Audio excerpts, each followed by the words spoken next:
حي على الفلاح.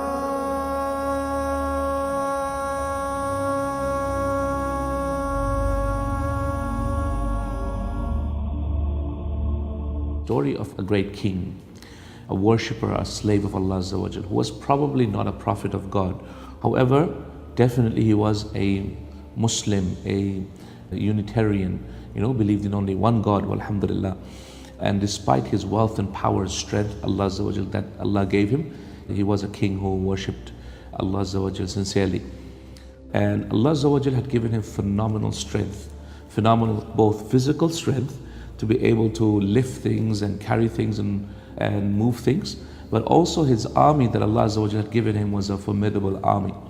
And one of the things that Dhul Qarnain loved to do or had a vision of was he wanted to bring a lot of the world under the rule of Allah Azza wa Jal. Yes, under his rule and authority, but the point was that he would spread Tawheed at the same time, alhamdulillah, as well.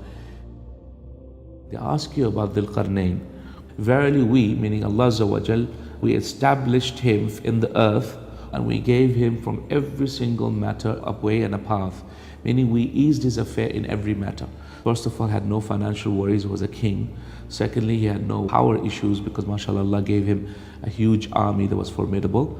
Also, many kings suffer from bad image, but no, he had a good image and people knew about Dhul Qarnain and they knew that he was a righteous king and that he was a pious man and he worshipped only one God and he was God-fearing, alhamdulillah. So he had a good name, alhamdulillah. Therefore his subjects did not fear him, they revered him and they praised him, and many of them loved him as well.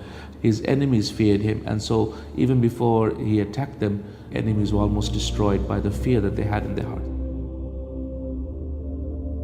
So he took a path, meaning he wanted to go somewhere, so he took a path of travel until he had come to a place where the sun sets, meaning he went west. And when he went west, he found the sun going down in murky waters. What is this murky waters? Some scholars said it's the Black Sea. Others said no, it's the Aegean Sea. And upon that area he found a people.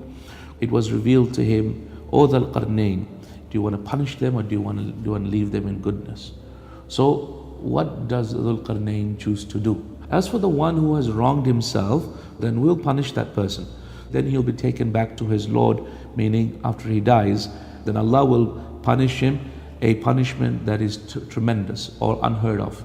As for the one who believes and does righteous deeds, then I will give him good rewards. And I will say to him from my affair that which will be easy for him. Then he decided to move on and he took another path until he reached where the sun comes up. Some said it's Africa, some said it's Asia. Wallahu ta'ala alam. This would have been in the east somewhere. And he found that the sun was coming up over a people. We have not put from them, meaning from the sun, any covering for them against the sun. So they were basically savages who did not even have proper dwellings, who did not even cover themselves properly, who had basically almost no barrier against the sun, and they lived in the east. In the same way, we had encompassed whatever we had given him, blessed him from skills. Therefore, he took another path in order to travel. Where did he go?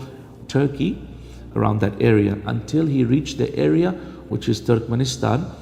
He reached two mountains, and according to some of the narrations from the pious predecessors, shows that these two Saddain are actually in southern Turkey. And he found that just beyond the mountains were a people he simply almost never understood what they were saying, meaning they had a very different language, they had a unique way of speaking, and he simply almost did not understand. But alhamdulillah, Allah gave him knowledge and he had translators, and soon he understood. So what did the people say? They said, oh, the possessor of two horns, verily Ya'juj and Ma'juj. Who were Ya'juj and Ma'juj? Some scholars mention, or Ibn Abbas radiallahu ta'ala anhu mentions, that they were originally Turkish Mongol in origin.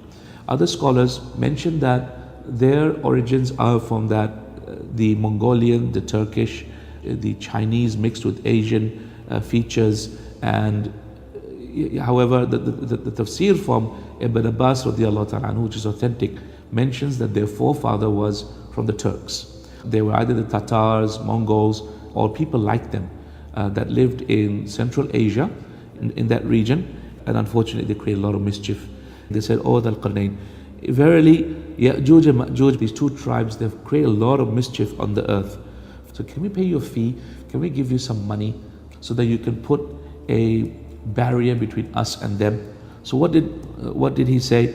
He said, "Look, what God has already given me is enough. Yeah, I don't need your wealth, but I'm here to help. I'm going to help you, and I can see that these people are spreading mischief, and my values are you don't spread mischief.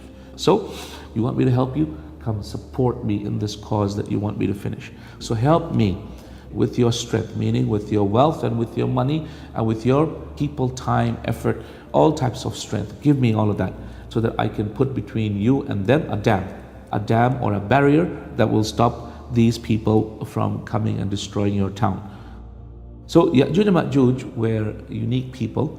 Allah subhanahu wa ta'ala created them, the human beings, but they are people who have significant mischief. People like to vandalize and pillage and destroy. They will live in a city, but then they will burn it down afterwards. They will see a tree, and instead of picking its fruit, they will cut the branches of the tree until the whole tree will fall. Then they'll grab the fruit of the tree. Very mischievous human beings.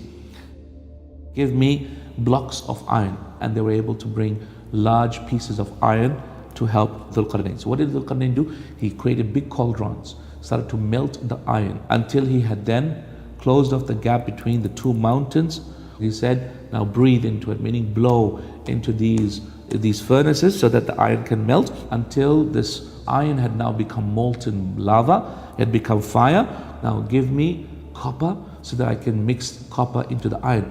Now the copper, molten brass with iron forms a compound that is very strong, much more stronger than steel. This is the barrier that Dhul Qarnain created in order to stop Ya'juj and Ma'juj from coming. So therefore they could not pass this dam. He said, "This is a mercy from Allah Azza wa Jalla." In the authentic hadith, it is narrated that every single day Ya'juj and Ma'juj is trying to get out, every single day. And they try and plow, and they dig, and they dig, and they dig, trying to get through, and it's very, very, very deep. So they can't get through, they can't get out, they're actually alive now. They can't get out, and every single time they dig, and then they come back, so we'll carry on next day. When they try to come back next day, they find the wall is getting wider and wider, and meaning thicker and thicker. Until one day will come when they will say, "Inshallah, we'll come back," and they will say, "Inshallah," and then that day they will come back and they'll find that the wall has not increased, and they'll keep on digging, and they'll get out on that day. And Allah knows which day that will happen. So Dhul Qarnain is teaching us that even a great king, when he achieves something very big, that they attribute it back to Allah Azza wa Jal. And remember that this is not going to stay all the time. But if the promise of Allah Azza wa Jal comes, Allah will then destroy this barrier, and the promise of my Lord is always true.